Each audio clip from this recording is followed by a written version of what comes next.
the first thing you have to understand with regards to trying to come to terms with the conception of the shadow is to understand the idea of persona. And persona is the you that you present when you want people to accept and like you. Often like. Let's say that you go to a party and you're trying to impress the people that are there and you're trying to get them to like you.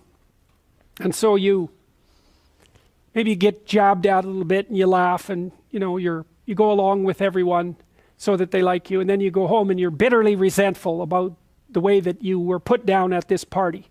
And that's going to make all sorts of aggressive, I wish I could have said, it's going to make all sorts of aggressive and vengeful thoughts sort of flash through your imagination. Well, the first part of the problem is that you were too much persona, right? You sacrificed yourself in some sense at the party so that people would like you.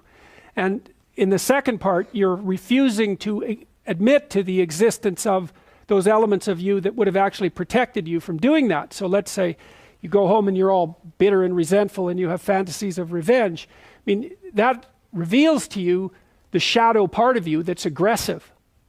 And the thing is, you actually need that, because if you would have integrated that more successfully into your personality, when you went to the party, you wouldn't have had to let people put you down to get them to like you. Instead of having a face like this, which says, I'll take anything that's coming my way, you have a face and a stance that's more determined and assertive. And if you manifest that properly, people aren't going to mess with you to begin with. But you may have already adopted a morality that says, well, I have to be likable and I shouldn't do anything that causes any conflict and I shouldn't ever, hurt anybody's feelings. And so you're just to present yourself as a punching bag, and you think that that makes you a good person, but it doesn't. And there's no integration of the shadow in that situation. So you see that at the end of the movie, when I mentioned this, when Simba climbs up the rock to take control of it, all the female lionesses bare their teeth and he roars. It's like that aggressiveness is integrated into him. And so resentment is a really good emotion for making contact with the shadow side, because if you're resentful about something, it basically reveals two things. It either means that you're immature and you should stop whining and get on with things. Someone's asked, this often happens with adolescents who are asked, say, by their mother to clean up their room. They get all resentful about it. It's like, shut up and clean up your room. It's not that much to ask. Or, so that can be a gateway into the observation of your own immaturity. Or it's possible that you're resentful because people really have been poking at you too much and taking cheap shots at you and oppressing you. But what that means is that you've got some things to say that you haven't been willing to say or don't know how to say, right? You can't stand up for yourself properly. And in order to do that, you have to grow some teeth and be willing to use them.